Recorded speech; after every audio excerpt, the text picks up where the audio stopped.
단지파인 동이족의 문화와 과학, 한민족의 역사적 뿌리, 한민족의 기원인 단지파의 역사를 논할 때 동이족인 단지파의 존재는 매우 중요한 요소로 자리 잡고 있습니다. 동이족은 고대 중국의 요동반도에서 한반도까지 광범위하게 퍼져 있었으며 이는 중국의 사학자 서량지 교수와 부산연의 연구에서도 확인됩니다. 이들의 활동 범위는 산동반도, 하북성 발해 연안 요동반도, 조선반도 등을 포함하여 그 중심지는 산동반도였습니다. 동이족은 단순한 민족 집단이 아니라 훌륭한 인성과 문화를 갖춘 어진 사람들이라는 평가를 받았습니다. 이들은 동방이라는 이름으로 알려진 만큼 동방의 사람들로서 대인의 덕목을 실천하는 이들로 여겨졌습니다. 이러한 동이족의 문화는 현대 한민족의 정체성과도 깊이 연결되어 있습니다. 특히 동이족은 고대 중국의 역사와 철학에 있어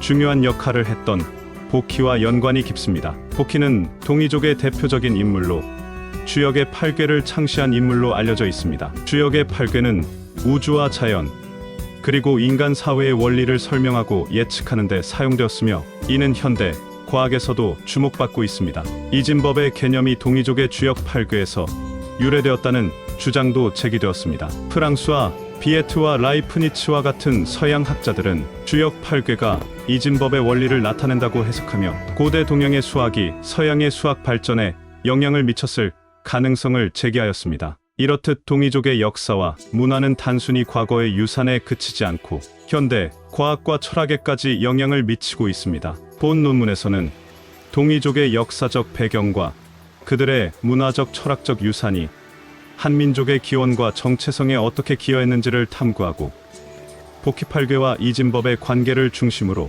동이족의 과학적 업적을 조명합니다. 이를 통해 한민족의 정체성과 역사를 보다 깊이 이해하는 기회를 제공하고자 합니다. 한민족의 조상인 동이족 단지파의 중심 무대였기 때문에 대만의 사학자 서량지 교수는 그의 저서 중국사전사화에서 은나라 주나라 무렵의 동이족의 활동 범위는 중국 요동반도는 산동반도, 하북성 북경 등지 발해 연안, 하남성 강소성 상해 등지 안위성, 호북성 요동반도, 조선반도 등이며 그 활동 중심지는 산동반도였다 라고 적고 있다. 이러한 내용은 중국 학자 이제는 물론 부산연도 단군, 조선족의 문화라고 인정한 홍산문화의 주도 세력을 동이족이나 예맥족, 단지파이 분포된 것을 볼 때 역사적 사실이 충분히 입증된다. 예부터 우리나라를 동방민족 또는 동이, 민족 동이족 단지파이라 불렀다. 이 동방은 동방과 달라 동방의 숨은 참뜻은 이는 동방의 동쪽의 사람을 말한다. 그들은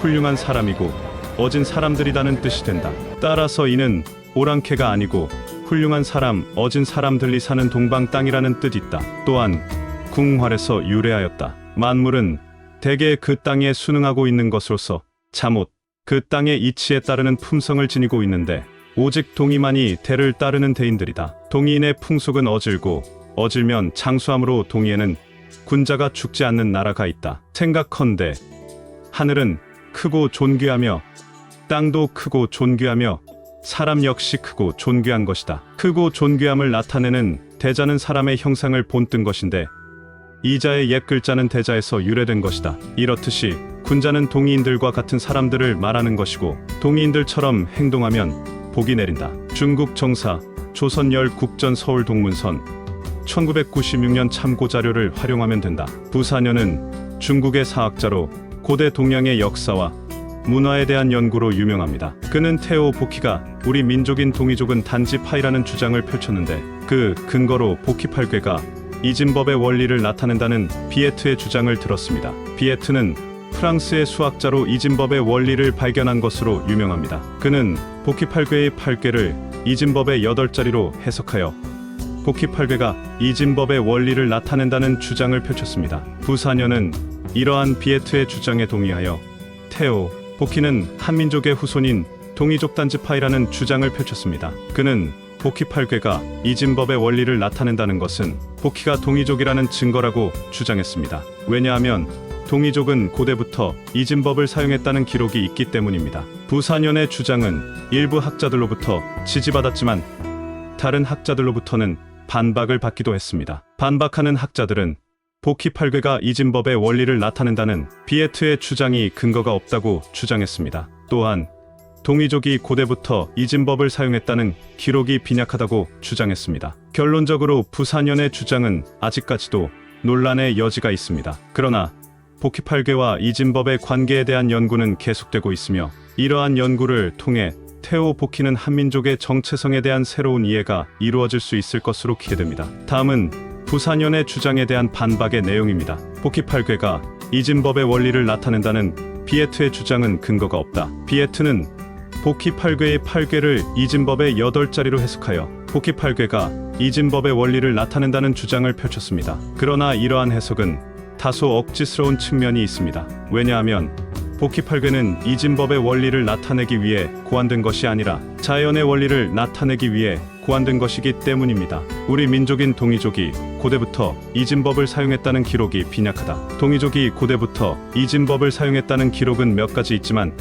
그 기록이 매우 빈약합니다. 따라서 동이족이 고대부터 이진법을 사용했다는 주장을 뒷받침하기에는 부족한 증거라고 할 수 있습니다. 이러한 반박에도 불구하고 부산연의 주장은 태오 복희의 민족적 정체성에 대한 새로운 관심을 불러일으켰다는 점에서 의미가 있다고 할 수 있습니다. 부산연은 비에트의 주장을 인용하면서 태오 복희의 8궤가 이진법의 원리를 나타낸다는 것은 고대 동이족의 뛰어난 수학적 지식을 보여주는 증거라고 주장했습니다. 그는 또한 주역은 모든 과학의 열쇠이며 모태이기 때문에 태오 복희의 8궤가 이진법의 원리를 나타낸다는 것은 고대 동양의 과학이 서양의 과학보다 앞선다는 것을 의미한다고 주장했습니다. 부산연의 주장은 당시에는 큰 반향을 일으켰지만 현대 학자들 사이에서는 그 근거가 부족하다는 의견이 지배적입니다. 복희8궤가 이진법의 원리를 나타낸다는 주장은 비에트의 주관적인 해석이라는 것입니다. 한민족인 복희8궤는 고대 동이족의 출신이며 천문학, 지리학, 의학 등 다양한 분야에 사용되었던 것으로 알려져 있으며, 그 의미가 단순히 이진법에 국한되지 않는다는 지적도 있습니다. 그럼에도 불구하고 부산연의 주장은 고대 동양의 수학이 현대 수학의 발전에 중요한 영향을 미쳤다는 점을 시사하는 것으로 평가받고 있습니다. 우리 한민족의 조상인 동이족의 역사 문화에 대한 연구에도 중요한 영향을 미쳤습니다. 비에트와 라이프니츠의 주장은 고대 동양의 수학이 서양의 수학에 영향을 미쳤을 가능성을 시사하는 중요한 증거입니다. 그러나 이러한 주장은 아직까지도 논란의 여지가 있습니다. 앞으로도 고대 동양의 수학에 대한 연구가 더욱 활발히 이루어져야 할 것입니다. 태오 복희의 성은 풍족이며 고대 동이족은 단지 파라고 되어 있고, 중국의 저명한 역사학자 부산연은 태오 복희가 동이족단 지파로 알려진 것은 중국의 역사와 철학에 관련된 주제 중 하나입니다. 중국의 고대 동이족 단 지파 중 하나로 여겨지며, 이들의 문화와 전통은 주로 괴사와 관련하여 연구되어 왔습니다. 주역은 우리 조상인 동이족단 지파의 전통적인 사상 체계 중 하나로 괴를 사용하여 자연 현상과 사회 현상을 설명하고 예측하는 데 활용됩니다. 태오 복희는 주역을 연구하고 이를 서양에 소개하는 데 일부 기여를 한 것으로 알려져 있습니다. 이진법은 0과 1의 두 가지 숫자만을 사용하여 숫자를 나타내는 체계로 현대 컴퓨터 과학의 기초가 되는 중요한 개념입니다. 라이프니츠는 주역의 괴를 보고 이진법의 개념을 이끌어내는데 그가 이를 체계화하고 정립시킨 것으로 알려져 있습니다. 베이징에 있는 프랑스 전도사 부베와의 편지 교환을 통해 주역을 배우고 괴상을 연구한 것으로 알려진 라이프니츠는 주역을 연구 논문으로 발표하기 위해 동양을 다녀온 신부들의 보고서를 입수했던 것으로 전해지고 있습니다. 라이프니츠의 주역 64궤의 연구는 그가 서양의 이진법을 소개하고 체계화하였습니다. 우주의 원리와 변화의 법칙을 설명하는데 각 궤는 6개의 선음과 양으로 구성되어 있습니다. 이러한 선의 조합이 이진법의 0과 1로 해석될 수 있다고 생각한 라이프니츠는 이 개념을 바탕으로 이진법을 체계화하였습니다. 그의 논문은 주역에 대한 서양 세계의 이해를 넓혔다고 평가되고 있습니다. 위의 내용은 16세기 프랑스의 수학자 프랑수아 비에트가 이진법을 발견하고 그 발견의 근거로 고대 동양의 태오 복희 8궤를 제시했다는 내용입니다. 비에트는 1697년 파리 과학학술원에서 자신의 구상한 개념을 정리하여 이진법 정수론 주해라는 논문을 발표했습니다. 이 논문에서 비에트는 0과 1만을 사용하는 이진법을 이용하여 숫자를 표현하고 계산하는 방법을 설명했습니다. 비에트는 이진법이 기존의 십진법보다 더 간단하고 효율적이라고 주장했습니다. 비에트는 1709년에도 복희 8궤와 함께 이진수를 나타낸 분석표를 영향력 있는 사람들에게 보냈습니다. 이 분석표에서 비에트는